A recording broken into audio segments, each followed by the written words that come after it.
customers, either trying to get business out of existing customers or talking to some new customers as well. And so all of those expenses reduce your revenues, and you pay the taxes on the net of that.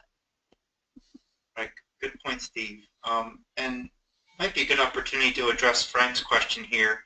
So the other expense that isn't listed here would be your tax expense, which, depending on how you're organized as a company, you know, it will be reported on different tax forms and what have you, but we're just going to speak generally and just say tax expense. So Frank had a question about, you know, how does equipment, how does T&E, how does travel and entertainment, how does office space, how does that all impact my tax expense or my tax liability? Steve already mentioned travel and entertainment. We really recommend to clients that if you're traveling or you're entertaining customers, we strongly advise that it be directly related to the business. So that's just that's really almost the baseline. So if it's directly related and if it's a common business expense in your area of business, then it's tax deductible. So it would be an expense on your income statement here. Now there's a caveat to that. The IRS always makes funny rules, and travel and entertainment is one of those funny rules. They actually limit, generally, I would say the majority of the time, your entertainment expenses, those will be limited to 50%. So what I mean by that is if you spent $1,000 to throw a party for some customers, only half of that would be deductible on your tax return.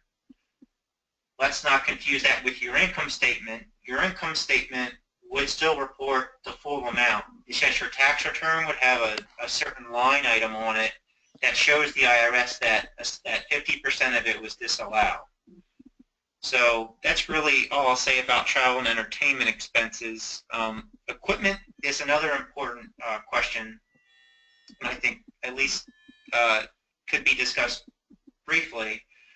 So when you buy a piece of equipment, let's just say that it's a $10,000 truck that you need it for your business, and it's a business asset, meaning that you use it for your business. That's not something that your wife drives around every day to go shopping or something, or your husband for that matter. So we know that's an asset, so that would go on your balance sheet as an asset.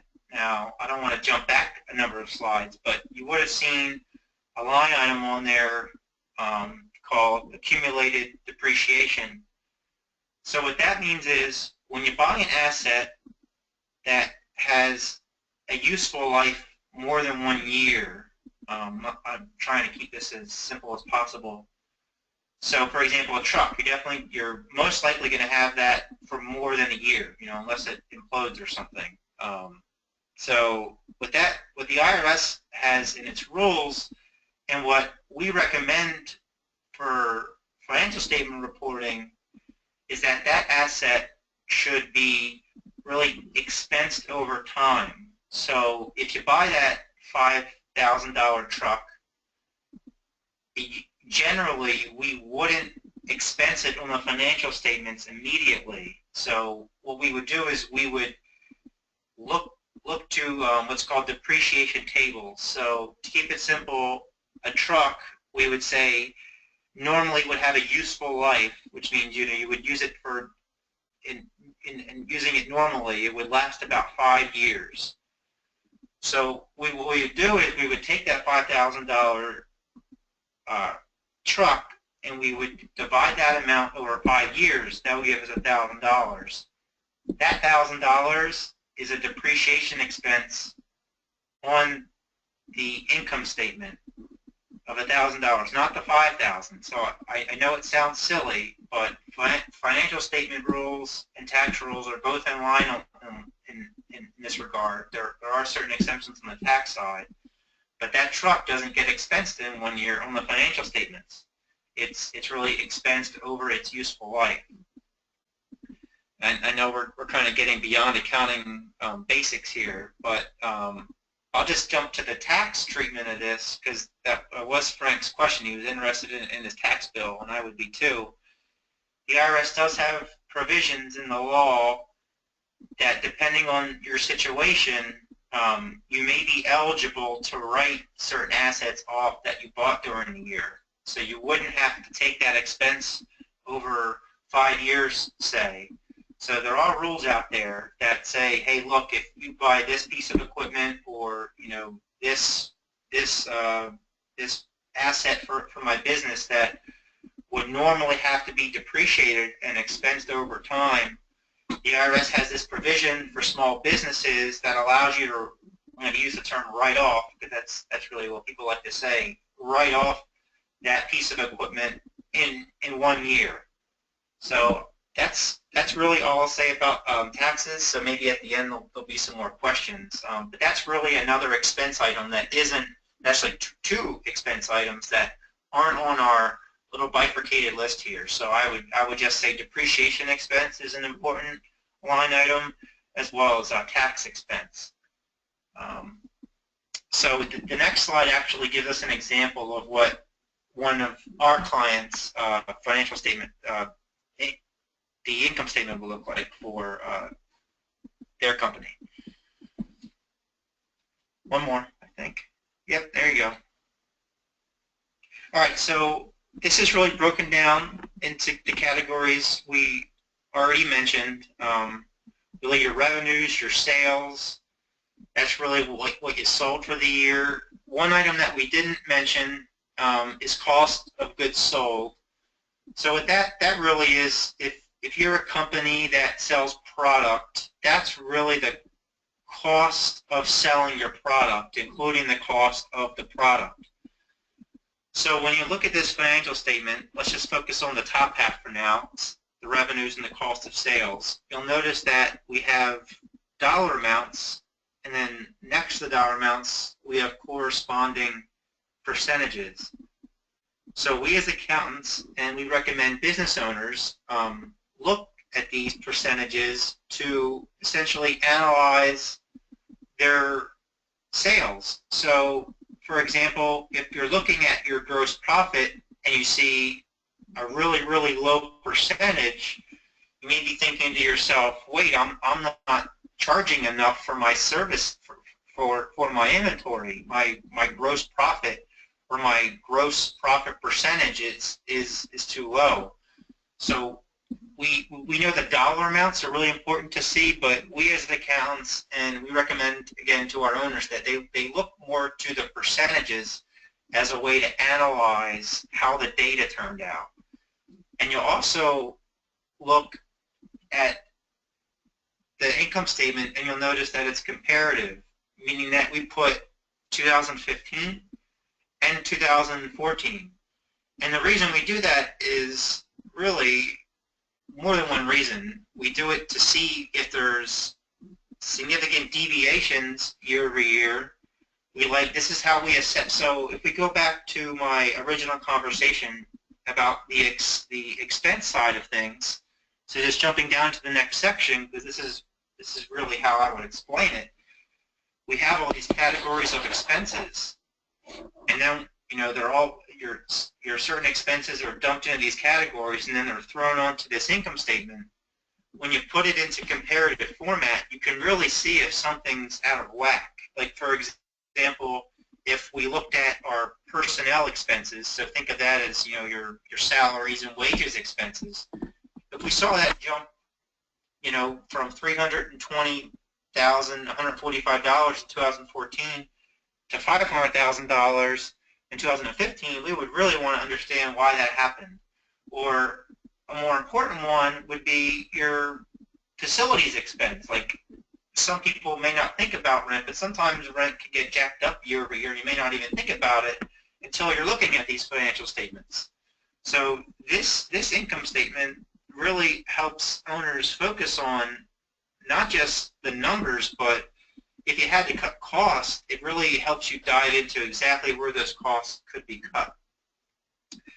Additionally, it could also tell you if you're not charging enough for your product or you're paying too much for your product. So at the end of the day, the bottom of the income statement, we have net income, and that's really self-explanatory. It's really your revenues less your cost of goods sold, so the costs incurred to sell the product, less all your operating expenses, your salaries, your advertising, your facilities expenses, and just your administrative expenses that are really just, you know, normal day-to-day expenses like paper, pens, paper, things like that. And that's your net income. So if this is all we were looking at and you had no other information, we as your accountant would say, hey, business owner, can we have your income statement? We're going to prepare your tax return. We would look to this number here, this net income number, and we would say this is the amount of income that you're going to pay tax on for the year. So as a business owner, I would like to see this number. If this is 2016, it's October 12th today. I don't want to see $50,000 in April when I'm paying my tax bill. I want to see it before the end of the year so I can think of ways to drive that number down. So I really look at this as a way to plan for the year ahead. And what I mean by that is the tax year ahead. So that's really it about the income statement. So the last item is the cash flow statement, if you want to move on. Thank you, David. So the cash flow statement, to put it in its simplest terms, it's the summary of what happened to your cash over the year.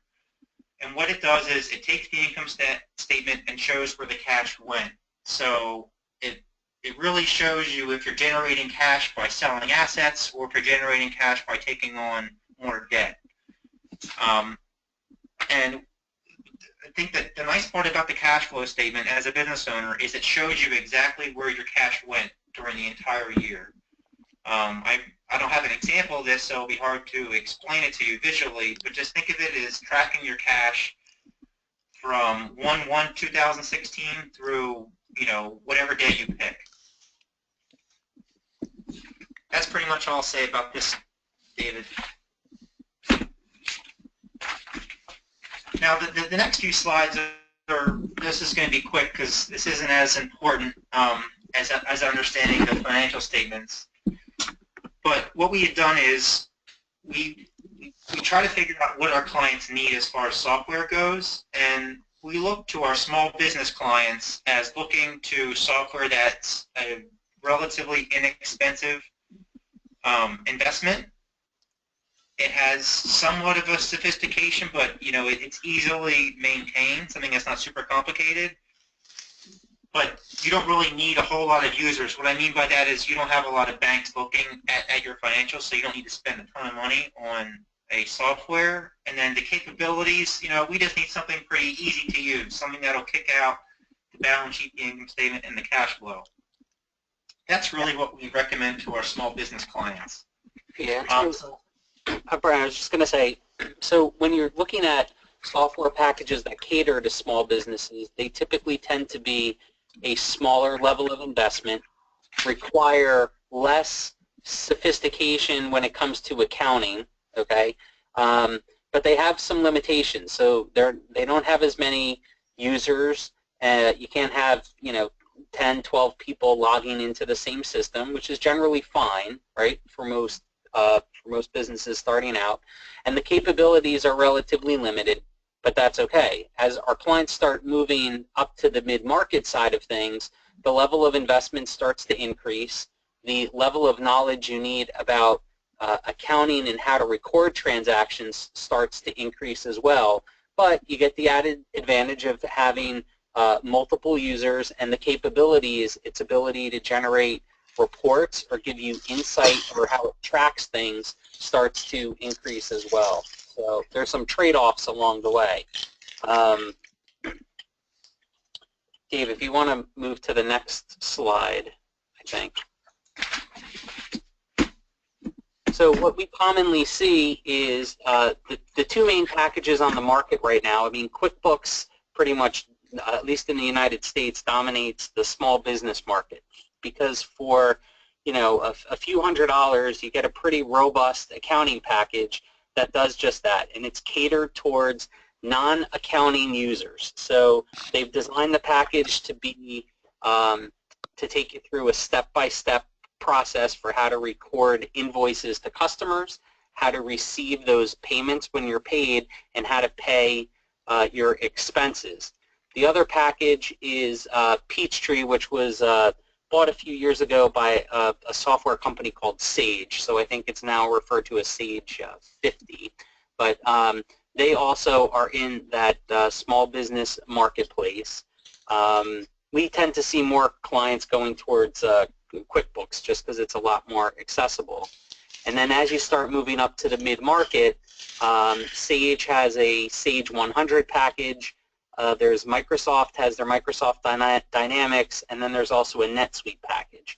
I mean, the investment for the small business packages is usually anywhere from a few $100s to buy an off-the-shelf software. Sometimes it can get as high as $1,000 or so with some implementation. When you start moving up to mid-market packages, the costs start to go into the tens of thousands of dollars for these types of budgets between implementation and training. So there's some planning involved in making that move, but that's what we typically see. So, the last two pieces here was this was more of an accounting terminology. When you're setting up a software package, it'll often ask you to enter what's called a chart of accounts. And so this was just meant to illustrate what a typical structure is, because the accounts should be in an organized fashion, and the numbers that you assign to the types of accounts do matter. And so this was just meant to illustrate the common types of structure when setting up a chart of accounts related to that. So, and then I think we're going to wrap up here on the last slide. Brian, thanks, Dave. Is just as businesses continue to grow, there's just other considerations to keep in mind. So for companies that are starting out, internally generated financial statements out of a QuickBooks package or using a tax return are often sufficient to have for third parties and for their own analysis. But as a business continues to grow and has need for additional finances, banks in particular may start to ask for financial statements that have been looked at by outside accountants, and there's 3 different types that vary from the amount of work that's involved. So an audit being the most scrupulous, the most detailed. All public companies have an audit, but most of our private companies have either a compilation or a review, which is more of a kicking of the tires of the numbers. And also just understanding the health of the company. So the financial statements allow you to do analysis to evaluate and give yourself a report card on the health of the company. And so we've broken down, whenever we look at a client's or a company's financial condition, we're breaking it down into 4 categories, and the financial statements are organized in such a manner that allows us to give a grading to how profitable a company is, how good their liquidity is, how much debt they have, and how efficient they are in utilizing the assets that they have. So, Brian, anything to add related to that? So, no, that was perfect. All right. So I think, Dave, at this time, we're finished. If there's any questions. Yeah, yes, there's one question submitted, and I'm sorry I hit that screen. The question is a little bit long, but it's interesting. Can an LLC keep some cash in reserve at the end of a tax year in anticipation of expenses coming in the following year, or does all cash need to be distributed to the partners for taxation purposes? Yeah, cash does not need to be, it's not required to be distributed to the partners. We often see that the minimum amount that is distributed is based upon the level of profits so that the owners have money to pay the taxes. But it is not required to be distributed to everyone. Okay. Are there any other questions, or if someone would like to ask their question verbally, they can just raise their hand and I can unmute you and you can ask your question. I think we've handled the tax question that was submitted before.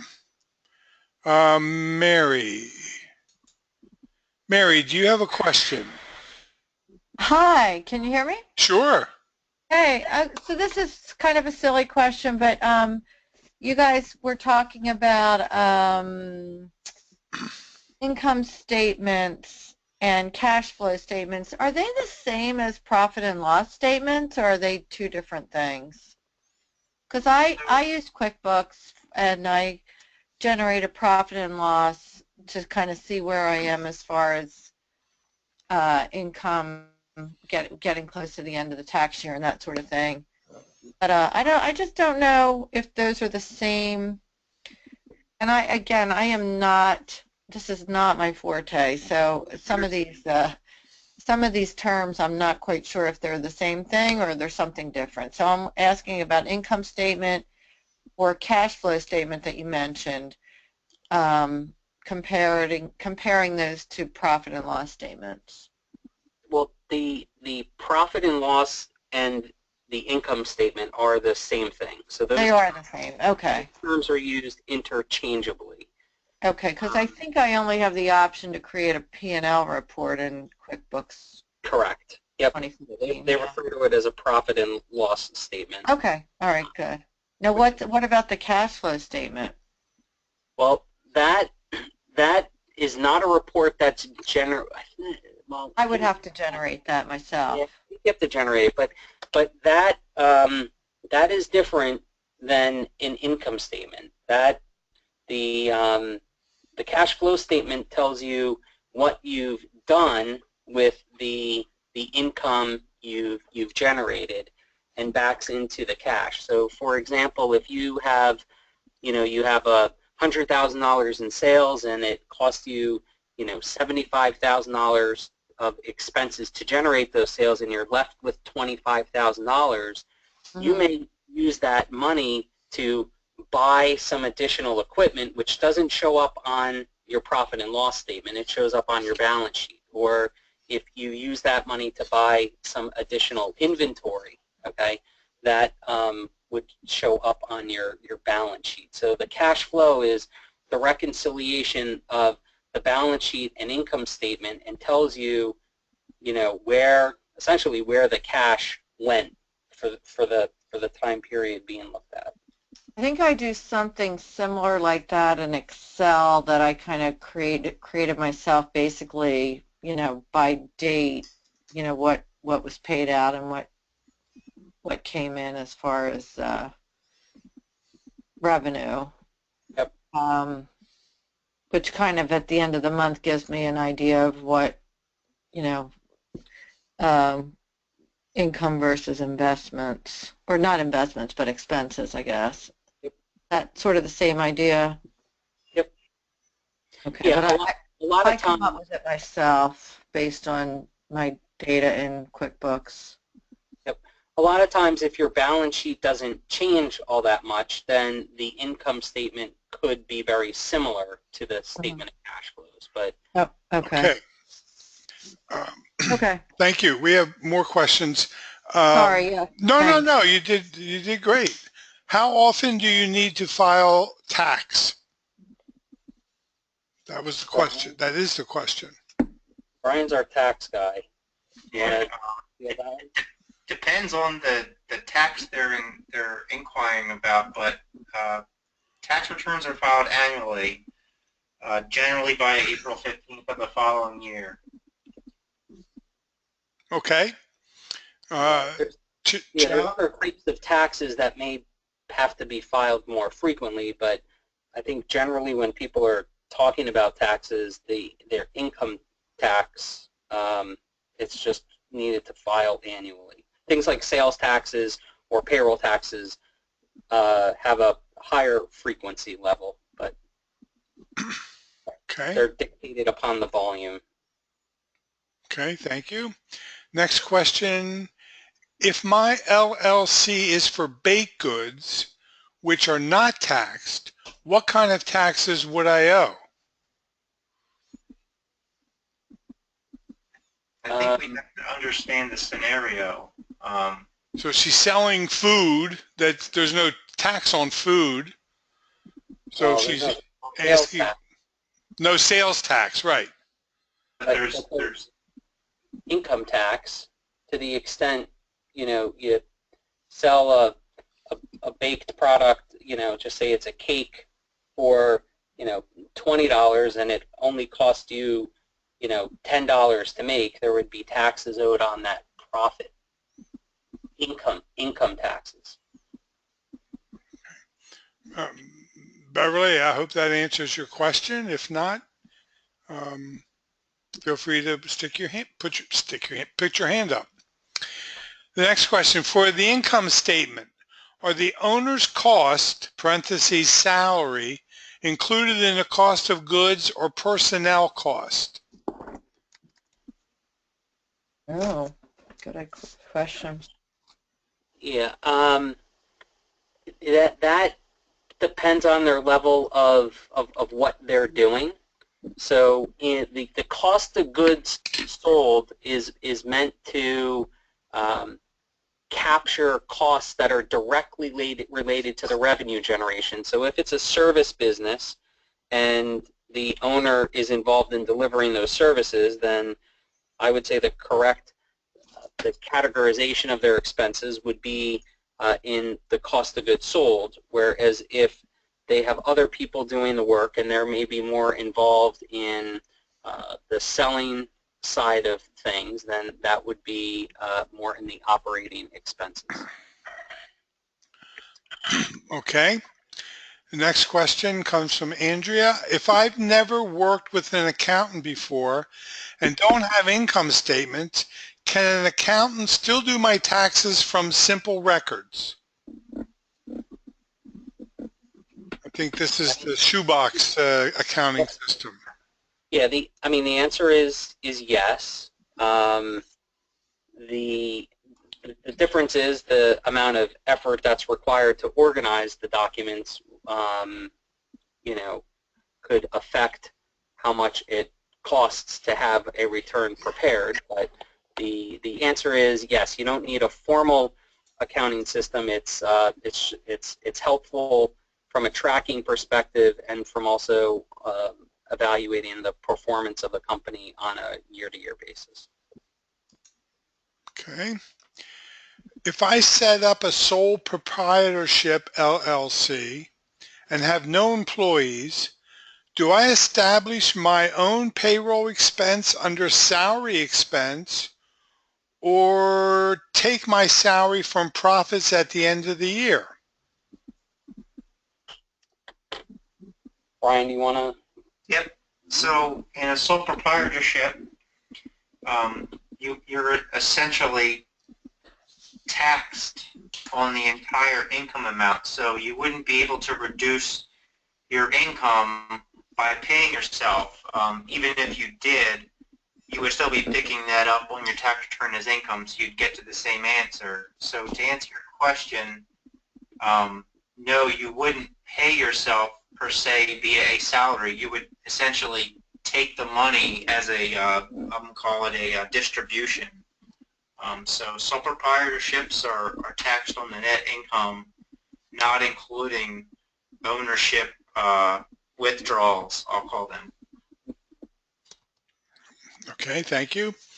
And the last question, if you're just starting out and not making stable revenue each month, do you still have to file during the year quarterly? I'm not, Well, sorry. typically, yeah, depending on the tax, but typically, if you do and would have to file a zero return. So if it's for something like sales tax that you don't have any sales for a particular month, then you would usually file that as a zero informational return, and there just wouldn't be any taxes owed. The income taxes are always just on an annual basis, so that would not change. Okay, perfect. Well, certainly thank you to Brian and Steve for their presentation, but most importantly, thank each of you who took a time out from your evening to spend with us. I hope that it is valuable information. We'll get an email in a day or two with at least a copy of the slides so that you can have those for your records. During November, there will be 2 more Wednesdays webinars. The next webinar, and you'll certainly be notified through email and on our website, etc., will be on franchising. Is franchising something that you're interested in? This will be a great webinar for you. And then at the end of November, we're having a webinar on workman's compensation, which is often ignored by small businesses, and that's not such a great idea. In any event, thank you, and with that, we're over and out. Thank you so much. Yeah, you're welcome.